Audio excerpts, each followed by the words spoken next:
Hello. Hi, everyone. How are you? Good afternoon, good morning, good evening. Just depends on where you are. We just hope it's good. We are, of course, Stacy and Tina. We are Rev'd Up Consulting, and today we're having a conversation. You know, we love having conversations. We like to talk a lot. Yes, we do. Not just random talking, but hoping that we are building you up. We're encouraging you. So today's conversation is, how do you know that your team players are in their roles and are effective in their roles? Right? So I would liken it to maybe like a football game where everybody has their specific role or part that they play on the team, and they are expected to carry out or execute, their specific role. Right. And then it kind of gels and brings the whole team together so you can win the big game. That's perfect. Yeah. I'll liken it to baseball. First, second, and third base. And the pitcher, right? They all have a role. They play it. They should play it well. That's why they've been designated. They are over those particular positions. So how do we know that the people in your office are in their positions and they are carrying out the roles effectively? And that's the conversation. So let's talk about that. How do you know? So you have people, of course, in a practice that could be on the front end. That's your, that's the starting point, greeting the customer, the patient, on the phone, greeting them by way of when they walk through the door. And so how do you know that those greetings are effective? Well, it's probably because you may have sat down with them, had the conversation with them, and you've told them how they should be greeting each person, whether they're on the phone or coming through the door.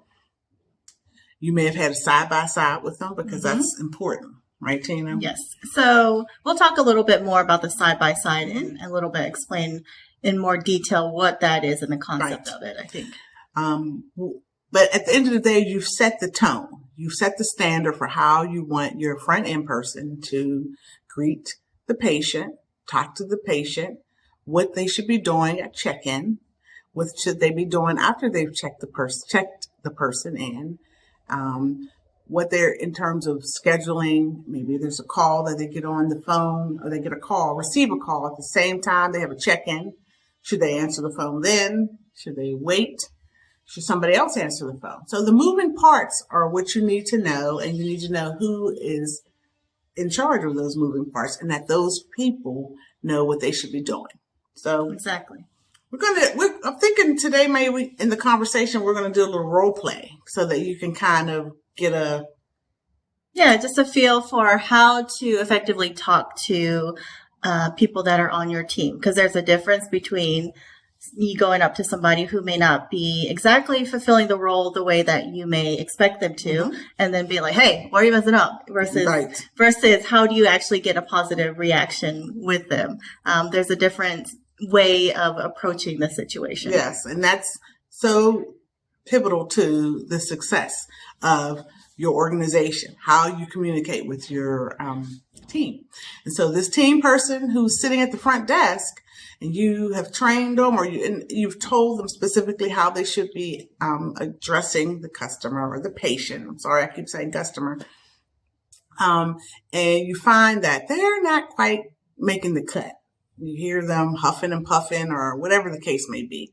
There's a way that you communicate with them to establish the tone, and then to maintain, respect for that person, so they can have respect for you and trust you in what messages you're delivering to them. So you want me to be So I will be, I'll be the front desk person. So you can be the role of the practice manager or the person in charge. Right.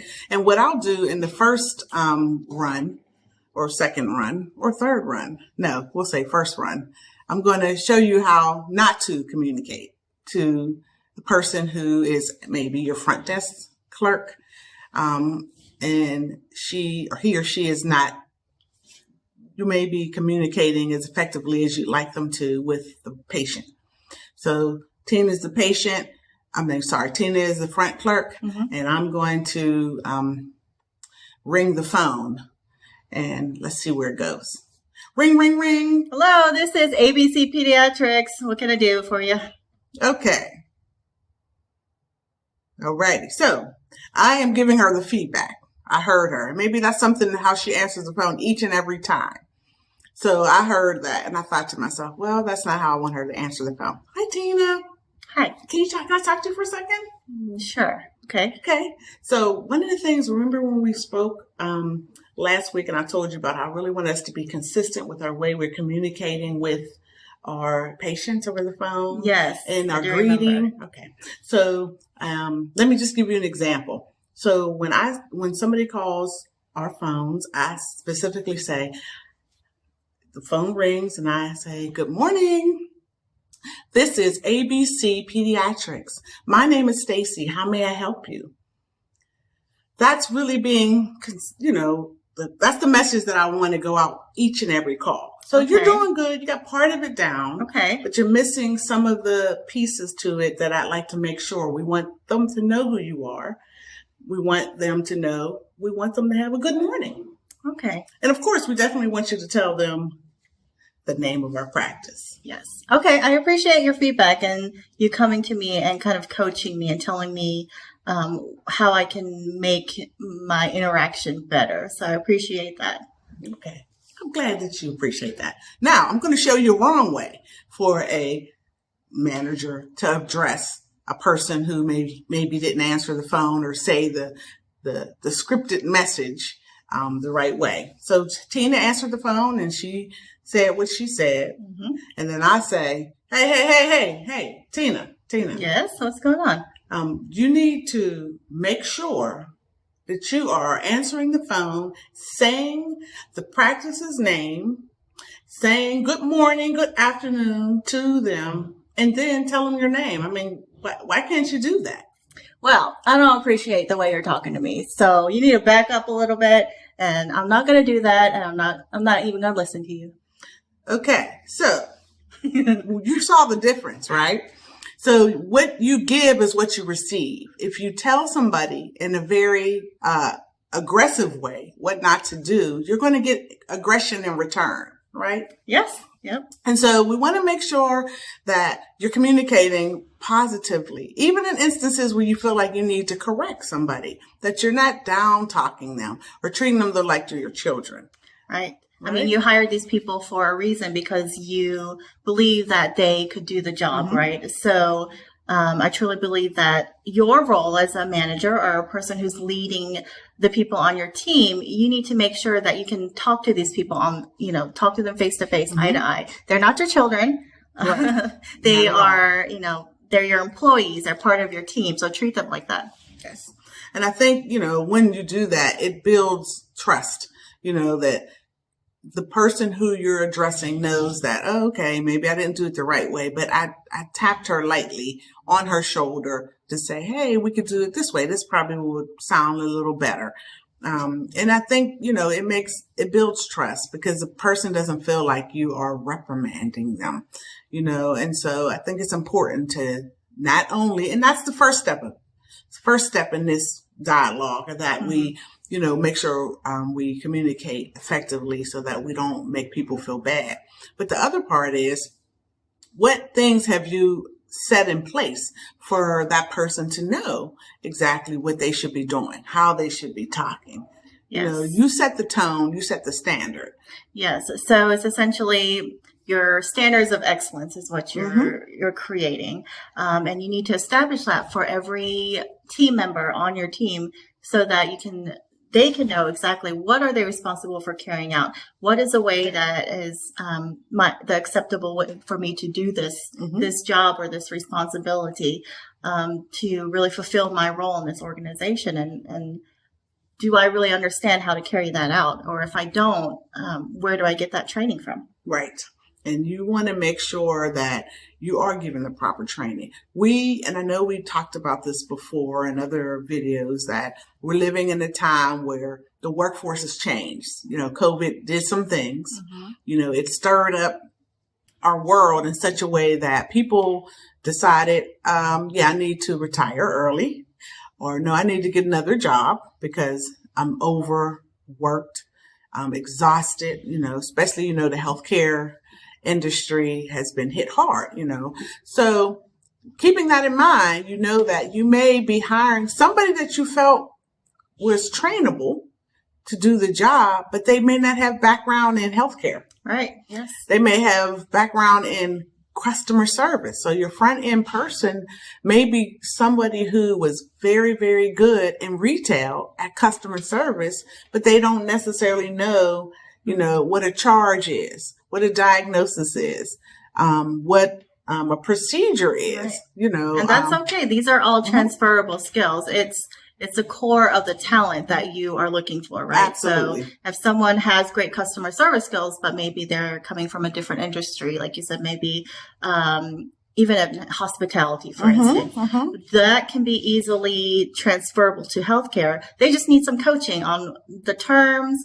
This is how we handle things in the healthcare industry. Right. And really, it's just a proper training that needs to be put in place. Okay. That's and right. then they can take off and succeed. It's transferable. Their skill is transferable. So they were smiling and greeting and kind in the role as a retail customer service person or a salesperson, then they can be successful in, the position that you hired them to fulfill.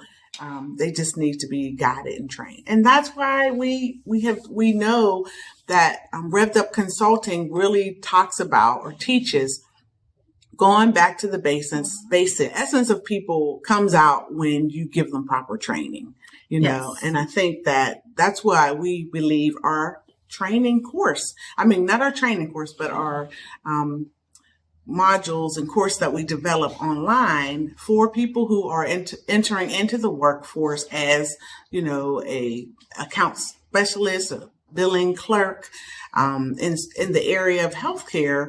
They could come through the course and learn the basics, and then we build on the basics to more complex, but it helps people to get a foundation and what is expected and what steps and things they need to take. And that's exactly why it's called the Revenue Cycle Foundations, because it does build that base layer of here are the terms, here's that basic workings of how a charge moves through a practice and who the team players are in an organization. And yes, you can get that through job experience, but it's going to take some time, right? So I essentially liken this to like a crash course. This is your 101 class. This is where you can get that information in little bite-sized pieces that are more digestible, easy to understand, and that can get you to where you need to be more quickly.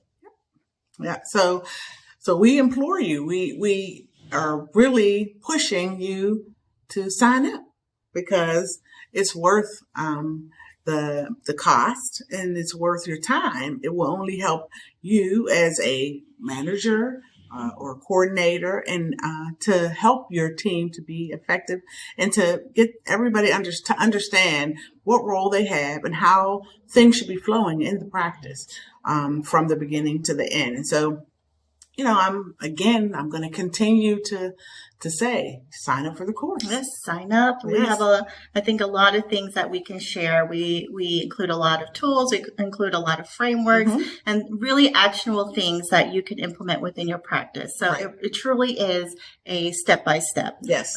So things that you can put into practice right away and see a difference quickly. And we're there with you.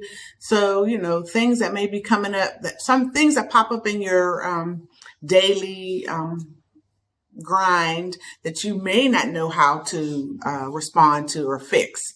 We were there. We're here to hear from you and to help you, to analyze and give you some recommendations for solutions. So that's an open offer to you. Yes, and I would say that there is a lot of us in our course, of course, because we created it, but also our experiences. So the things that we went through as students, as trainers, as people who have worked in practices and in healthcare, and now as consultants, it's really going back to what are some of the things that we have encountered, and I wish that I would have had this kind of training, or I wish that I would have had this kind of tool.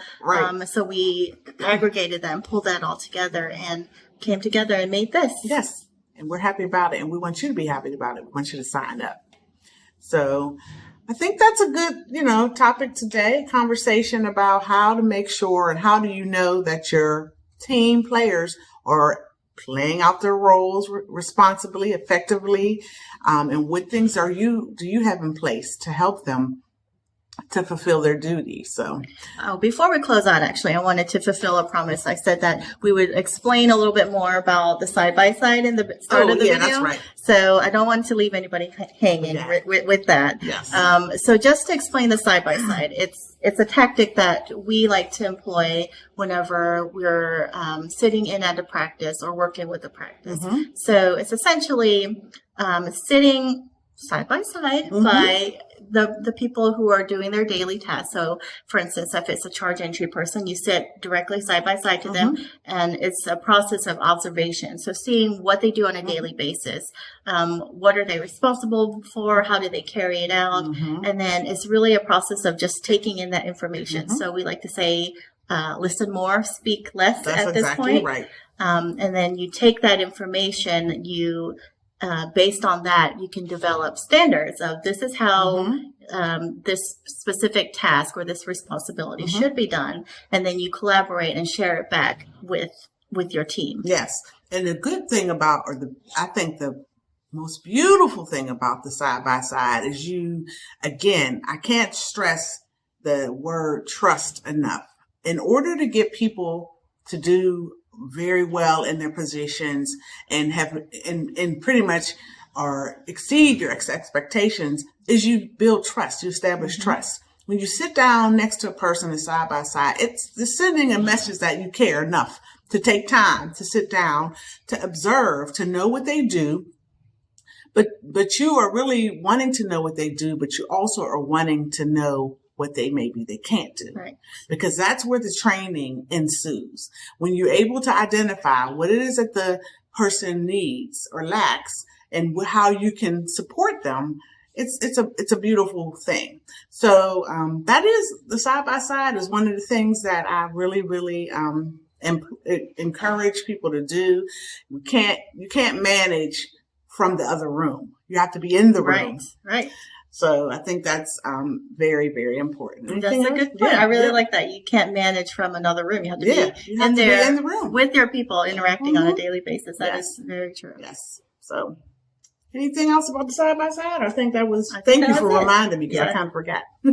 So anyway, we're glad that we were able to, put a smile on your face today, I hope. But also encourage you to sign up for the course.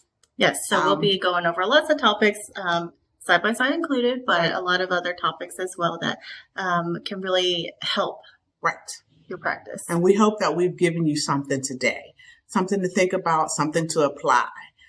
The goal of our conversations is for you to absolutely learn and to take something back and use it. But also it's to help you to know that in your practice, there's a lot of moving parts. You set the tone. And it's up to you. If you want to be successful, you want to make sure you're training and you're getting the training. So that's what the Rev'd consulting course is about. So we hope you sign up and we hope you learned a little something today. We hope you smile and we hope the rest of your day or night or morning goes well. All right. Thanks, guys. See you next time. Bye. Bye.